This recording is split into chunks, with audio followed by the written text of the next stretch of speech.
What is going on, guys? It's that NBA guy Josh. It's Thursday, April 23rd, 2015, and the topic of this video is a video request, a question and answer that I received from John in Brooklyn. John asked me, who do I think is the greatest New York Knick of all time and why? Great question, John. And it's a little hard to answer a question like that. There's just so many guys. I don't want to say that the Knicks have had the greatest players to ever play in the game, but we've had a couple.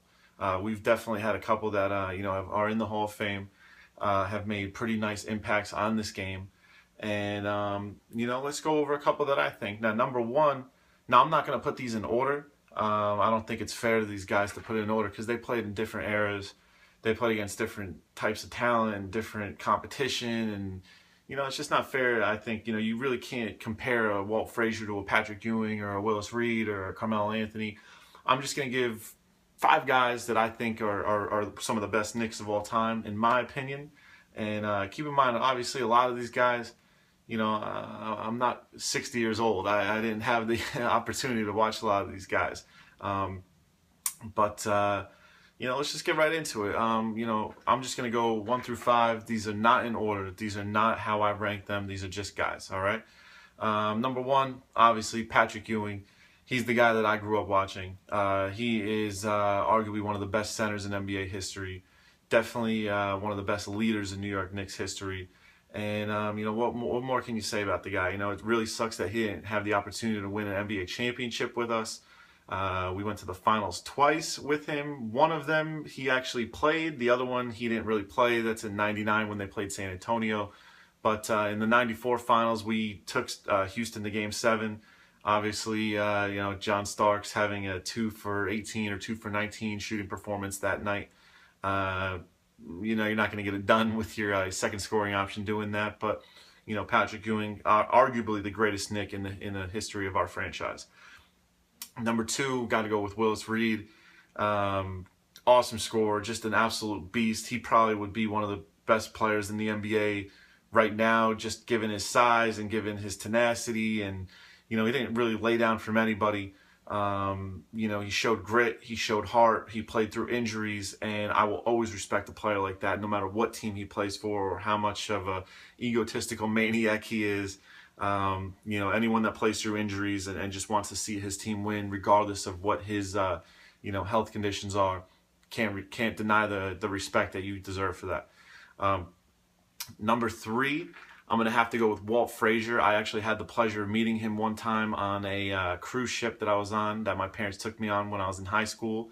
It was a Sports Illustrated afloat cruise, and James Worthy was on there, Ozzie Smith from the St. Louis Cardinals, and then all of a sudden, out comes Walt Frazier, and of course I think he still is, not to as an extent as he was when I was growing up, but he was the voice of the Knicks. Now it's him and Mike Breen. It used to be him and Al Trautwig.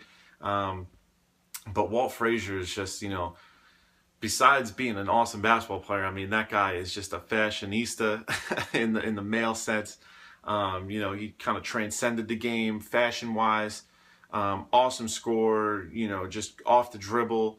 And again, him and Willis Reed, obviously I never watched play, live or on TV as it was going on live, but just from watching their video, Walt Frazier really just finesse, a lot of finesse. And back in the day when you didn't really have that, he was one of the first guys to do it, leading the way for guys like, Magic Johnson, Michael Jordan, and of course the players of the present. Number 4, this is probably going to shock a lot of people. I'm going to have to go with John Starks. John Starks is arguably one of the most, I would say, firecracker players of all time. He really had to fight his way to the top, always played with a chip on his shoulder, always knew that people doubted him and had to prove them wrong, and you cannot deny a guy like that respect. Did he kind of cost us the championship in '94? Yeah, that one shooting night, but the thing is, it's a team. He had a big part in them getting to the NBA Finals, so you can't really hold it against him. He was always a streak shooter, hot on some nights, cold on others, but you know, it is what it is. John Starks, you know, you're one of my favorite players of all time, and I appreciate all you've done for our franchise. Now, number 5, you know, I'm kind of torn on who I should give this one to. I'm going to give it to Charles Oakley. You know, he's the enforcer. He gave us our grit and grind of that Knicks team in the early 90s and mid 90s that just was defensive specialists, fan favorite. Everyone still to this day loves him. You know, I was out in a Knicks-Lakers game last year in LA, and there was so many people still wearing Charles Oakley's jerseys on the road in LA. We're not even talking at the Garden. We're talking about at Staples Center. They're wearing Charles Oakley's jersey. So his lasting impact on this franchise has been felt and will be felt for years to come. And when you think of grit and grind and just all overall toughness, you have to think of Charles Oakley. So those are my 5 guys. John, I really appreciate you sending that video. Question to me. Now, guys, if you have any other questions for me or just want to start a topic, start a debate, don't agree with something I said, go ahead and drop it in the comments. Don't forget to like and subscribe to this video. And I appreciate you guys. And we'll start making a lot more videos as promised. I really appreciate all you guys' support. This has been that NBA guy Josh, and I'm really happy to making these videos again. And we'll talk to you guys soon. All right, take care. Peace.